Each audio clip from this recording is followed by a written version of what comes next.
午好，欢迎来到世界自然基金会举办的“从雄心到行动：可再生能源驱动未来”主题宾会。本场宾会以可再生能源为切入口，探索应如何开展切实行动，制定有效的落地方案。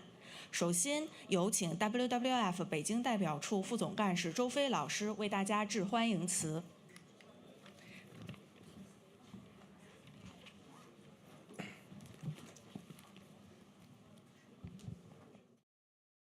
各位嘉宾、女士们、先生们，上午好！很高兴与大家相聚在 COP28。我代表世界自然基金会，欢迎诸位莅临我们的熊猫角，参加从雄心到行动、可再生能源驱动未来的宾会。今年3月份 ，IPCC 发布了第6次评估报告。报告显示，在过去1个多世纪，化石燃料的燃烧以及不平等且不可持续的能源和土地使用，导致全球气温持续上升。今年已经有86天的气温超过了工业化前的水平的1.5度。9月份不仅是有史以来最热的1个月，全球平均气温比工业化前水平高出了1.8度。根据 UNEP 最新的排放差距报告，哪怕全球194个缔约国完全履行无条件和有条件的减排承诺，本世纪末的全球平均温升还是会达到2.5度。这些数字向我们敲醒了警钟，也成为了 COP28 全球盘点的背景。中国于2015年6月30号提交了国家自主贡献，设立了到2030年的目标。根据中国应对气候变化的政策与行动2023年报告，2022年中国单位国内生产总值 GDP 二氧化碳排放比2025年下降了超过51%。截止到2022年底，非化石能源消费比重达到了17.5%。2022年新增的风光生物质装机量为年度新增非化石能源装机量的88%。我国已建成了加氢站数量超过350座，约占全球总数的40%。截止到2022年，中国发电装机总量的47.3%为可再生能源装机。中国的可再生能源装机总量占全球的34.4%。通过实施能效提高、节能减耗、产品设计升级等措施，10年来，中国能耗强度累计下降了26.4%。但同时，我们也注意到，中国的温室气体总排放量依旧占全球总排放量的约1/3，需要尽快达峰和承诺停止使用化石能源。世界自然基金会于1980年正式开始在中国的环保工作。我们除了保护濒危旗舰物种还有栖息地，也关注气候、金融和市场。我们在中国的气候与能源项目已经有近20年的历史。我们最先启动了低碳示范城市，最早开始推动高比例的可再生能源发电。我们每年举办一次全国参与人数最多的气候公众活动——地球小时。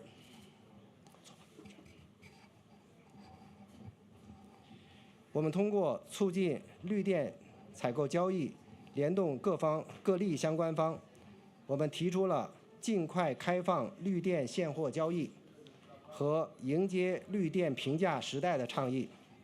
我们通过推动10多家中国企业加入 SBTI， 帮助中国企业对标1.5度，进行有力度的减排。我们希望通过今天的宾会，世界可以看到中国企业的决心与努力，中国企业可以看到世界的支持和期待。各位来宾、各位朋友，世界自然基金会致力于遏制地球自然环境的恶化，创造人类与自然和谐相处的美好未来。我们从中国古人的道法自然的精髓中吸取了灵感，倡导尊重自然、顺应自然、保护自然。风能和光能、风能和太阳能，正是大自然赋予我们的宝贵财富，是取之不尽、用之不竭的清洁能源。在保护土地资源和自然生态的前提下，大力发展风和太阳能发电是前途无量、风光无限。下一个10年应该是风光等清洁能源发展的黄金10年。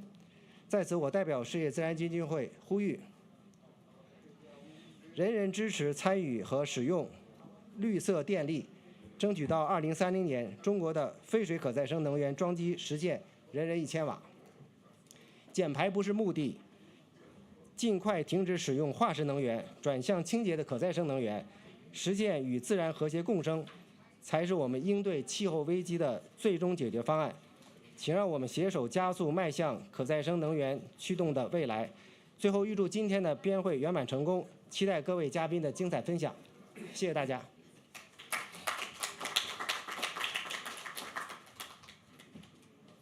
谢谢周老师的精彩致辞。气候危机加剧，行动迫在眉睫，积极落实行动离不开技术和政策的支持。接下来有请清华大学气候变化与可持续发展研究院副院长张晋先生为大家带来从技术与政策角度引领深度脱碳主旨演讲。Okay, good morning, everyone. I would like to thank WWF China for inviting me to speak. So I will speak from the perspectives of technology and innovation. Instead of depicting a very general, can I have the slides? Yes. Very general picture, I will concentrate on one particular research project that Tsinghua University and Harvard University just finished together.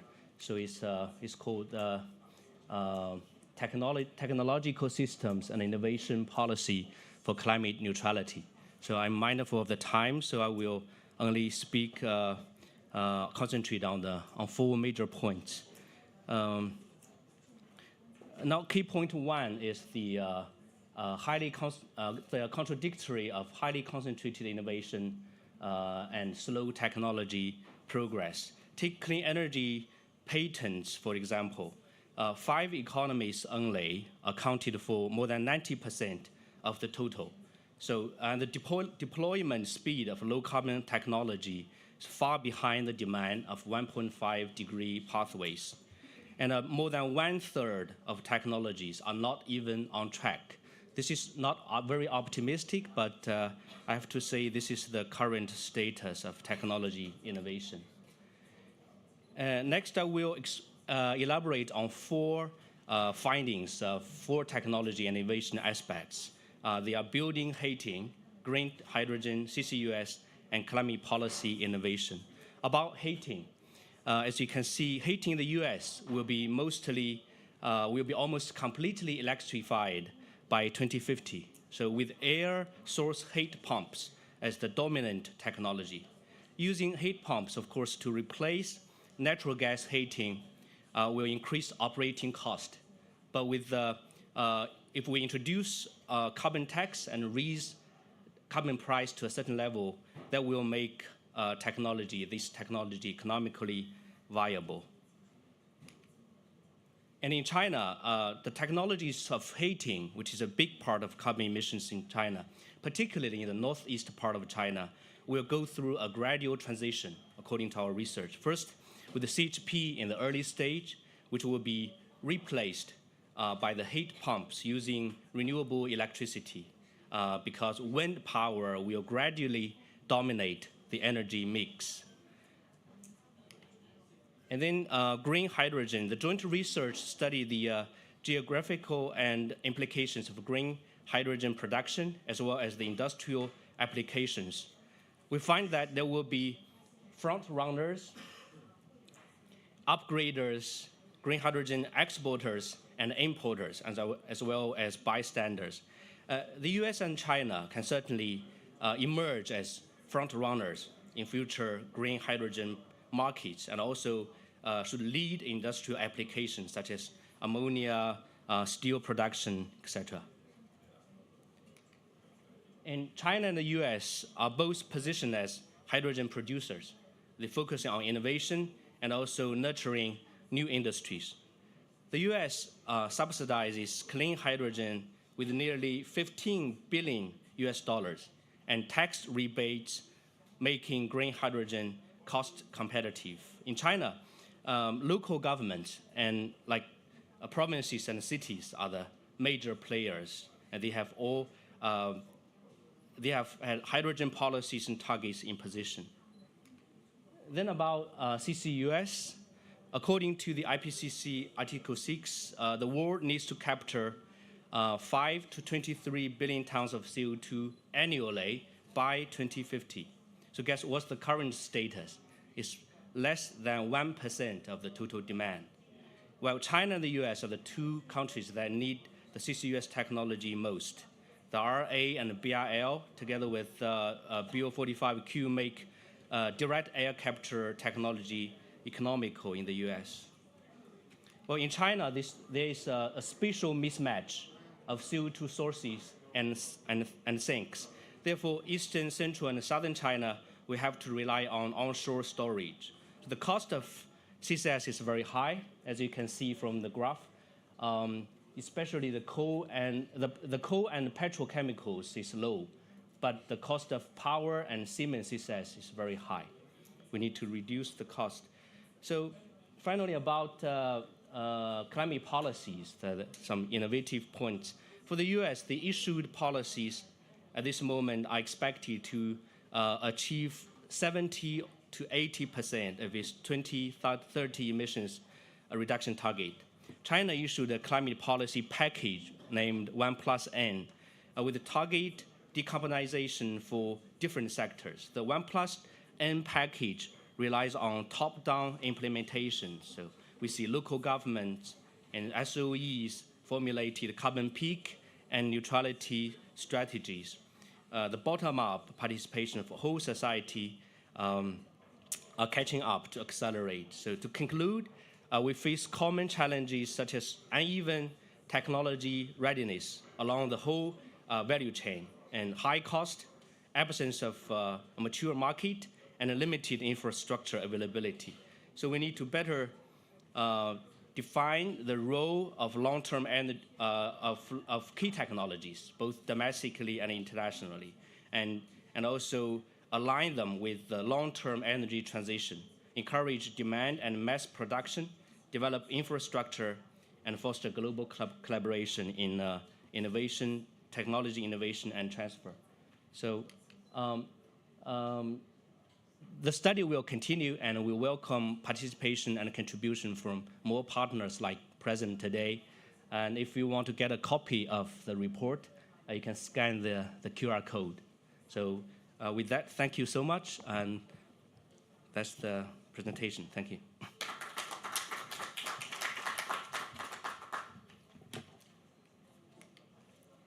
感谢张院长的分享。有目标的引领，更需要落地执行。在2023年，金澳和 WWF 共同完成了金澳零碳工厂指南。有请金澳科技非洲区总经理何迪先生分享指南。谢谢。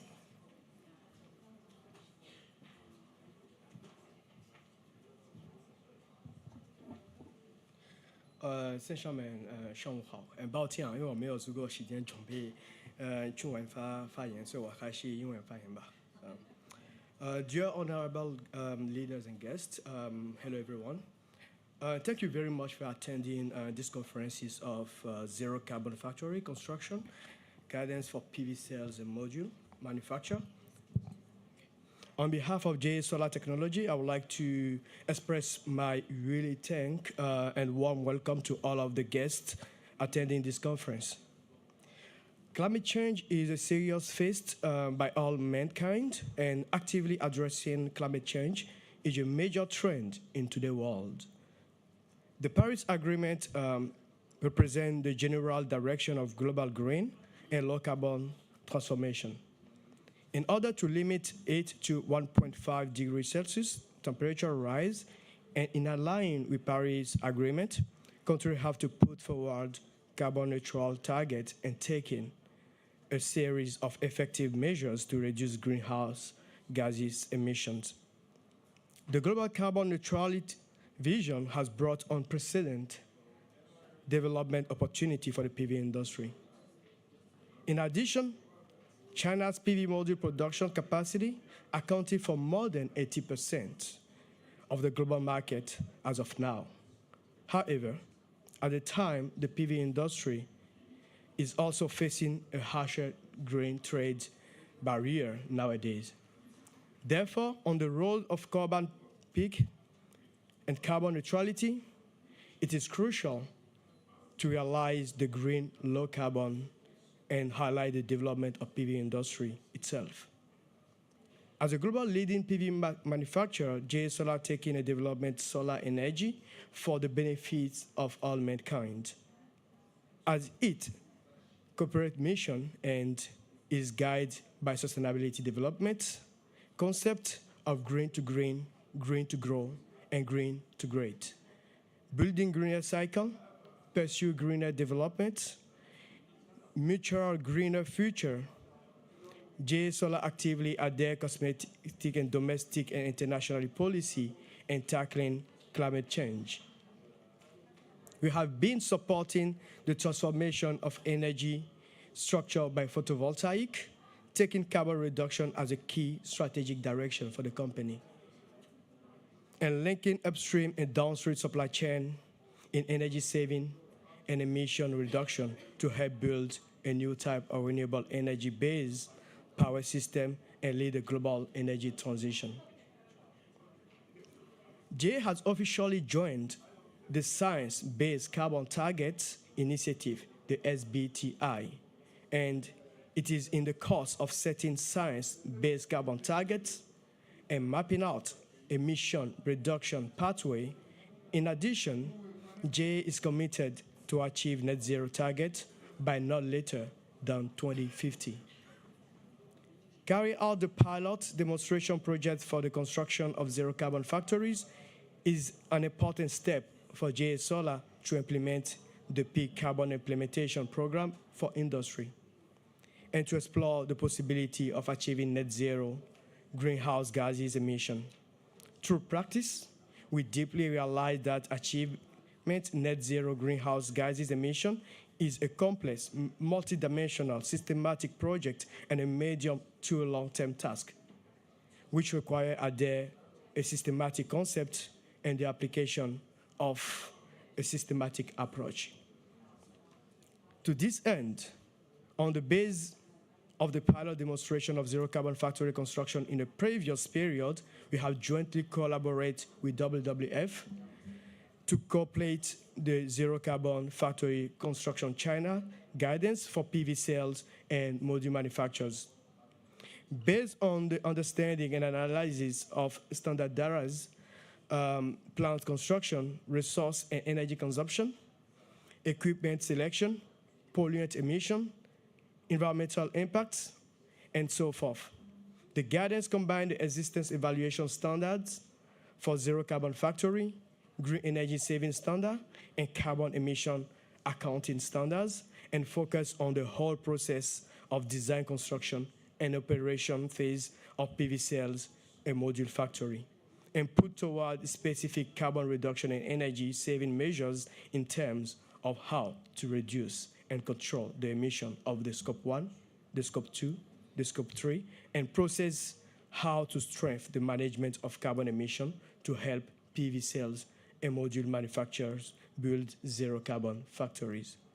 Finally, we hope that the release of this guidance will be an opportunity to continue to promote JA Solar's grow green and low carbon development.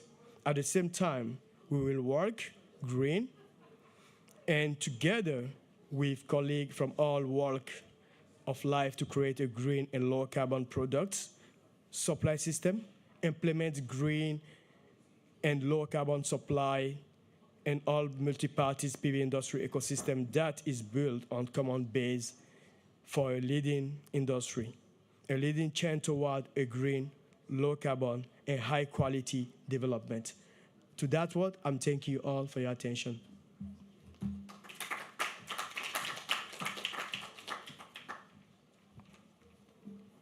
谢谢何迪先生的分享。接下来，世界自然基金会油气转型议题全球负责人 Helena 主持，主题为可再生能源助力企业可持续发展的圆桌讨论。有请主持人和讨论嘉宾台上就座，谢谢。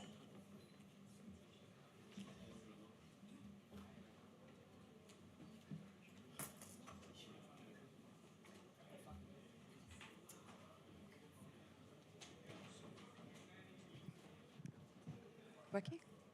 Hello, good morning, everyone. It is my pleasure to welcome you to this event in which we are talking about the ambitions to action to renewable energies, power to the future.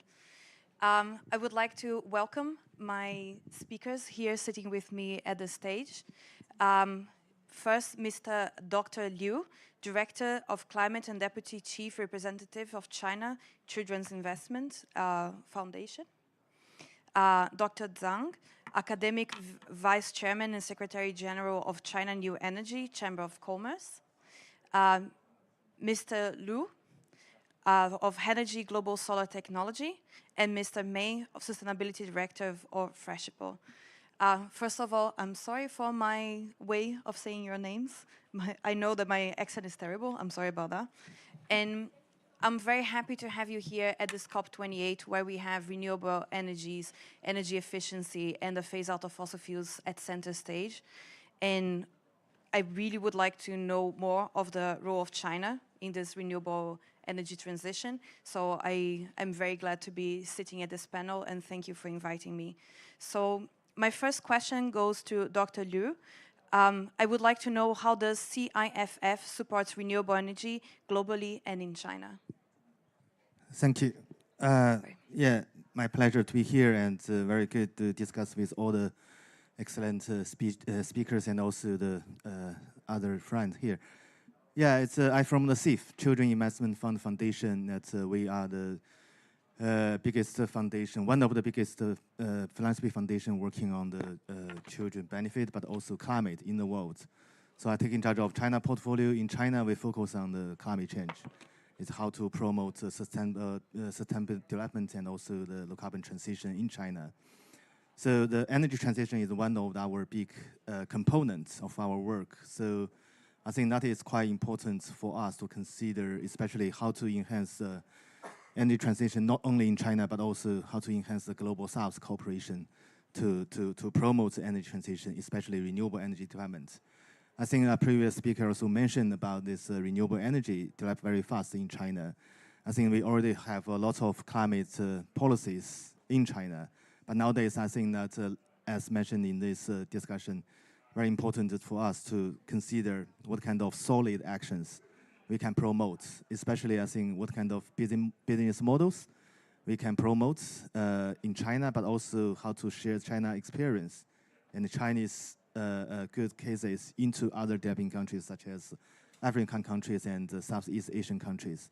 I think a lot of space for us to cooperate.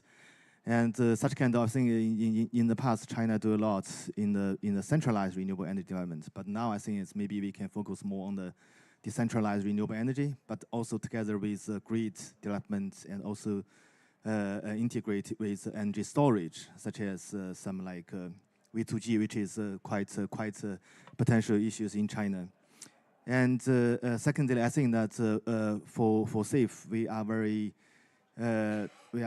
how to say active. I think that we fully support that's how to enhance systematic transition. So if we want to develop the renewable energy, if we want to like enhance the green power, we have to make sure that we have the systematic transition for all sectors and all regions, like industry sector, building sector, transportation sector, how to integrate them together. So I think that this would be not only like help solve the climate issues, but more important to promote the high quality economic growth, and also including and also promoting just the transition issues, which is I think is quite important, quite key issues for many developing countries. So we need to do more. And finally, I think that still that for us, it's if we want to promote climate action in China, in other developing countries, we need innovative policies. We need like more enabling policy framework. So I think that this kind of, especially I think that for WWF, as Mr. Zhou mentioned, that finance issues is one of the key work in WWF. So I think that climate finance, green finance, and also transition finance would be very important in the future, how to leverage both private and public finance together to support both China and other developing countries.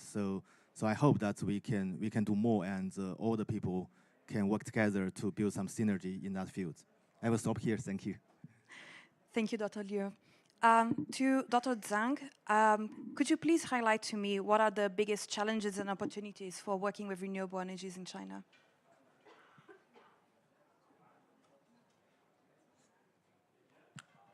谢谢主持人，这个是很好的一个问题，尤其是把机遇和挑战放在一块儿来回答这个问题，对回答人来说更挑战。我想说3个方面。第一个是中国的这个低碳能源的这个机遇的，首先是在总量上。根据我们国家这个不管是双碳目标，还是最近提出的由能耗双控转向碳减排双控这个宏伟的目标，我们倒推一下这个总量，会发觉中国的这个低碳能源发展前景是非常广阔的。可以从历史上分析，我们整个将近20年来，中国的低碳能源发展经历了3个阶段。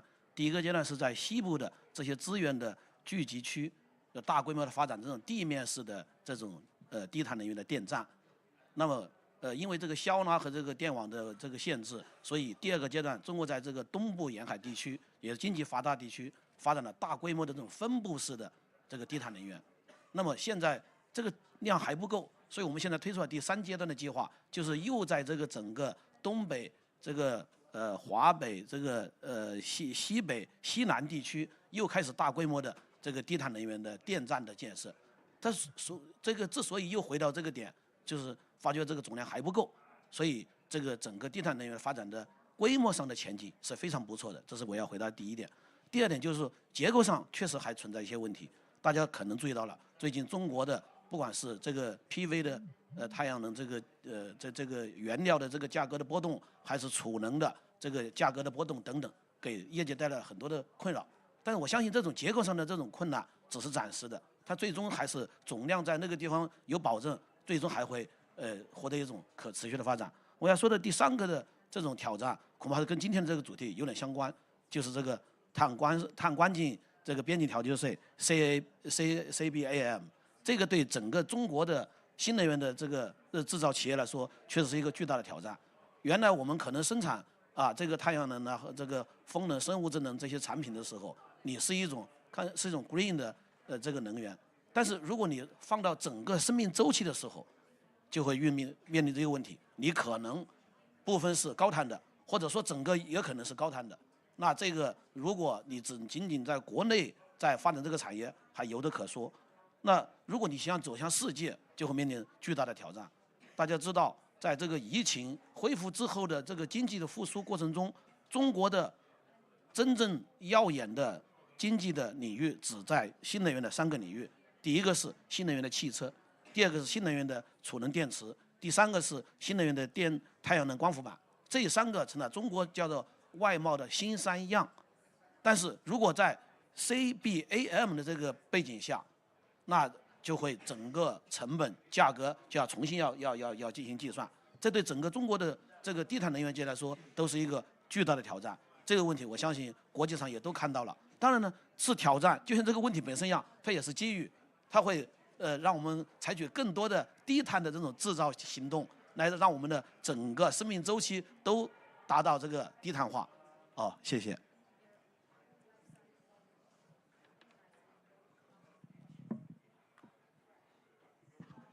Thank you very much, Dr. Zhang. And I would like to invite now Mr. Liu. I would like to understand that companies are driving the climate ambition, but more needs to be done if we are to meet the 1.5 degrees target. Could you tell me more about what is the role of the corporations to scale up clean solutions? please. Well, thank you very much. This is a very good question indeed. So as a representative from the corporate sector, we've been thinking about how we can contribute to that ambitious goal. So basically, we human beings have ambitious goal, and then each corporate should take a part of that to take our share. So what can we do? So in China, it's very proud of our supply chain. We can manufacture a lot of stuff, from the chairs, the cups that we've been using, and now to the solar modules and batteries and EVs. We manufacture a lot, and our supply chain is very agile and flexible. But how can we make it eco-friendly and eventually zero carbon emission? So this is a question that we have been talking about.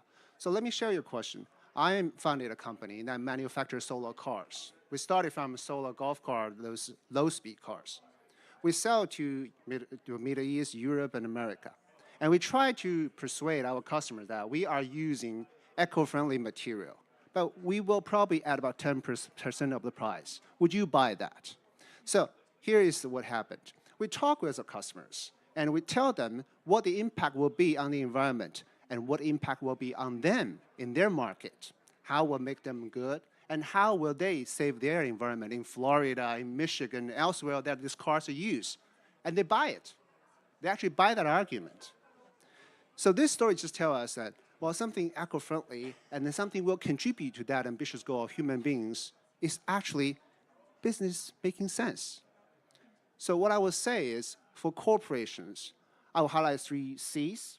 That's really important for us to make sure that this goal is attainable. The first one is commitment. We ought to make it very, very clear what our commitment is. So for me, we want to make those cars zero emission and everything recyclable. And I know that in China, we have very fast delivery system, as you know. We usually deliver the package within 1 day or 6 hours. So I know that we have been working with the delivering company. We try to make their whole package green, which means the airplane, the freight, and the delivery tricycle, and everything will be using renewable energy. Essentially, when the customer is getting a package, it's 100% green. This is a commitment that company is making. So we ought to say it out and talk it loud and let everybody know. So the second C I would say is communication. It's all about storytelling. So what kind of a story are you telling to your customer first? And to earn their support. For example, they will pay extra 10% or 5% to buy the similar product, but it's more eco-friendly. And second will be talking with your society and let the people around you to know we're doing something better for the environment. And we are making innovations to make our products zero emission or more friendly to the environment. So this is the second C we're talking about, communication. And the last one will be collaboration, because being one corporation is independent, is individual. It cannot accomplish much. But I will encourage that corporations to talk with other corporations, say we can share the supply chain. We use the same chassis for the cart and the scooters. Or we will be working with more NGOs like WWF to have those professional entities to help us to attain that goal. So to summarize, I would propose the 3 C's for corporations to adopt, right? Commitment, say it out loud. Communication, very good story to tell. And collaboration with other corporates and NGOs as much as you can to make sure you're standing out shining in the eco-revolution. Well, thank you very much. Thank you very much, Mr. Liu. And now I would like to invite Mr. May. I would like to know more for agriculture and food industry. What is the biggest challenge to meet the 1.5-degree target? And for Freshippo, what are the next steps that you can take to build momentum and accelerate renewable energy utilization? 好的，谢谢主持人。大家上午好。我来自盒马，是一家来自中国的新零售企业。非常荣幸能在这儿跟大家分享，在农食这个领域里面，大家在1.5摄氏度的这个一些挑战。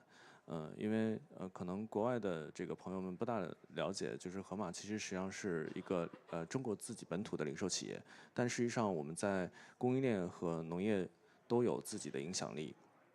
所以我们今年在把自己的可持续发展目标是锁定在可持续的供应链和可持续的农业。因为我们其实在中国有大概400多个农业基地的合作，然后其中185个我们叫河马村，对。那么其实由于我们在关注这个可持续农业的这个过程当中，其实我们也不断的去了解，就是农业在这个应对气候变化当中所面对的挑战。那么其中一个其实就是整个农业本身作为基础产业，它在这个农耕和包括就是畜牧业的这个过程当中，其实会有非常多的这个整体的温室气体的排放，但其实相对于这个大型的集约式的农业来说，中国其实本身我们有非常多的中小型的农户，那么这种减碳的包括可以很好的去提升可持续农业的这些技术和设备，其实对于很多的中小型农户来讲，在资金投入上包括这个实施环境上来讲，都是会有挑战的。那么这也是我们也是希望说有更多的很好的技术，可以以更低的成本让中国的农业从业者可以实施这种可持续的转型。那么在第二个层面上呢，就是食物其实在流通的过程当中，也会产生很大的这个温室气体的排放。其实这个就是我们在讲的食物的浪费。我们看到数据就是全球每年大概有1000万吨的食物会产生食物浪费。那么我们也希望可以推动就是全产业链对于反食物浪费的共识，然后通过积极的技术改善来减少因为食物浪费产生的温室气体的排放。那么第3个部分呢，其实是这个就是食物的这个废弃物的处置的这个部分。其实我觉得今天在这个 COP28的这个会场上，我们在讨论农食和碳排放，是一个特别有意思的议题。因为我们为了保证食物不被浪费，其实使用了非常多的一次性的包装的产品。那么其实是为了让这个食物可以有效的保持它的这个保质期，然后提升这个整体的这个粮食安全。但是由于过量的使用这些包装，反而会造成更多的温室气体的排放。所以我们也非常期待未来有更多好的新的可持续包装的技术，包括可持续包装的一些政策的开放，允许让这个包装的材料可以更好的被循环和利用，减少整个的这个后链路的这个碳排放。对，当然我们也是非常期待，因为我们也知道 WWF 在极力的在推动这个绿色供应链这件事情，所以我们也是希望未来可以有更好的这种全球的可追溯系统，然后来让我们可以对于这种大宗商品的这个追溯能力可以提升，然后去提升整个这个农食系统在应对气候变化上面的能力和韧性。谢谢。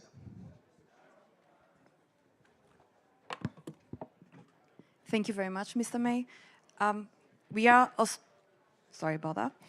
We are still on time, so I would like to ask 2 more questions, if I may, to Dr. Liu and to Dr. Zheng. What is the role that you see for global cooperation in promoting ambitious climate actions? Yes, please. Thank you, Chair. A very good question. But in order to speak fluently, I still want to speak in Chinese. 这个确实很好的一个问题啊。从这个1992年蒙特利尔这个开始，一直到现在，我们谈了这个很多年的这个共同担有区别的责任。我觉得到今天我们不需要再谈这些陈词滥调了，我们需要行动。所以今天这个问题确实非常好。我用我的自己的从事中国这个减排和这个新能源产业的将近20多年的这个经历来说明一下这个问题。第一个就说 CDM， 刚才张教授来了，这是我们清华的教授。我在清华大学做博士后，就是对中国的做 CDM 的全部的经验进行了一个总结。我们也出版了一本书啊。后来清华的很多研究生说，哇，要研究碳交易一定要看看郑博士的书。我其实今天还感到很遗憾的就是，我们 WWF 的北京的唐伟民先生没有来。其实他是我做 CDM 是我的师傅，然后在他的指导下，我们2006年做成了中国第一个风电的 CDM。这个意义在哪里？当时这个风电的项目是李和军先生在江苏的如东投资的一个风电的一个项目，但是根据中国的国家的政策是要招标定价，以招标电价呢价低者得，所以把那个价格压得特别低，4毛6分钱的人民币的电价。尽管中标了，但是执行起来非常困难。好在唐武明先生指导我们做成了中国第一个风电的 CDM 之后，把整个风电的内部收益率 IRR， 我记得很清楚，提高了11%。有了这个的帮助，那个风电的项目就正常的运转起来了，否则这个就是不可行了。所以这个例子是什么意思呢？整个国际间的这种应对气候变化的这个资金机制，帮助了中国整个新能源的发展，所以以至于到今天的我们的这个风能，当初说哇，这中国的只是一个 license， 但现在中国的风电的很多的技术都是全球领先了。啊，太阳能10年之前，这个3M 的 Terry 先生到北京找我的时候，那个是中国的太阳能的光伏的价格是3块钱人民币，到现在是3毛甚至1毛钱人民币了，是完全不可想象的这个技术的这个极大的进步和成本的降低。当然，我们还有这个生物智能，还有我们的储能、氢能技术。所以，中国的这个新能源到目前为止，在太阳能和风能领域里面，连续4到5年，不管是投资总额，还是新增的这个装机量，还是这个这个发电量，稳居世界第一，成为了这个中国继高铁之后的第2张亮丽的国家名片。这个我觉得中国人很骄傲，但是我作为中国这个新能源行业的这个组织的负责人，我一直很诚恳地说，我们要感谢这个国际间的这种技术的转移和这个应对气候变化这个资金机制的这种支持。这就是我今天想核心的表达的内容。所以怎么讲呢？就是说，我们不需要再讲更多的 slogan 口号了，是吧？我们也不要坚持的斗争的一些原则了 principle， 我们需要的是 action。所以我记得2008年中国的北京的奥运会有一句歌词叫 hand in hand， 所以我们应该携起手来，一起来应对气候变化 hand in hand hand in hand。 Yeah, that's my answer. Thank you very much, Dr. Zhang.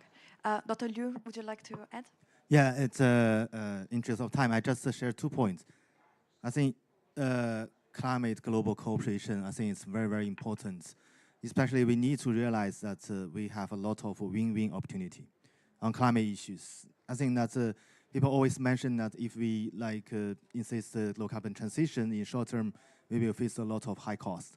But I think we should focus more on the benefits. That's what kind of low carbon transition can bring benefit for us. So I think that we definitely need a lot of finance, especially blended finance, private finance, public finance together. But I think that we should realize that currently, that green finance, transition finance is also the trend that cannot be avoided. There's many people, many financial institutes, many organizations, many corporates, they are very, very, very emphasized on how to enhance their even the green carbon footprint and others to get a green finance and transition finance. So we should work together on that. And secondly, I think that's very important from the global perspective is how to build nexus, both from the policy perspective, standard perspective, and also Mr. May mentioned, it's like a green supply chain. It's such kind of instruments.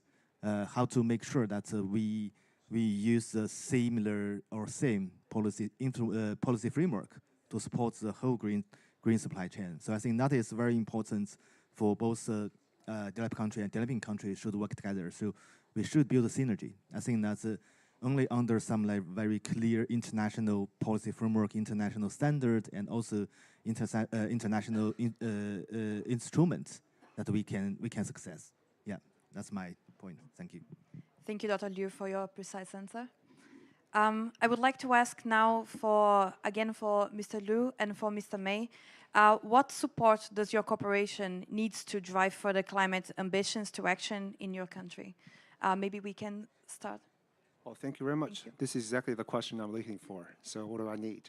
So as a company, we invest and we look forward to make profit. But of course, we want to make something bigger than profit for next month or next quarter. We want to make for a legacy for the next generation. So I will think about what I'm doing, what impact would that have on the earth? And when my kids grow up, they will ask me, Dad, the climate change, what did you do to that? Did you do anything to help that? Or did you save those pandas, tigers? Well, I want to say, I did. I tried my best to help the environment, to fight for the goal that human beings want to strive for. So if you ask me what my company will need, I would say more opportunities to contribute. More opportunities to contribute. We want to have more forum and more opportunities to exchange ideas, to present innovation, and to let more people know how this innovation may benefit this earth, may benefit this environment. So more opportunities for communicate actually foster the interaction among corporations, between corporations and governments and NGOs, and actually encourage us to communicate well what we are trying to deliver and what we are doing to deliver. And of course, it offers an opportunity for us to demonstrate our commitment and reinforce our commitment to make it better, to tell our future generations what your father did, what your mother did for this environment, and you should be proud of. That's something bigger for any corporations, I concur. That is very important to make an impact on this world. Instead of talking with stockholders and partners, hey, this is our profit next month, this is the stock price next year. Well, something bigger than that, lasting for longer. Thank you very much. That would be my answer. Thank you very much, Mr. Liu. Mr. May, if you would like.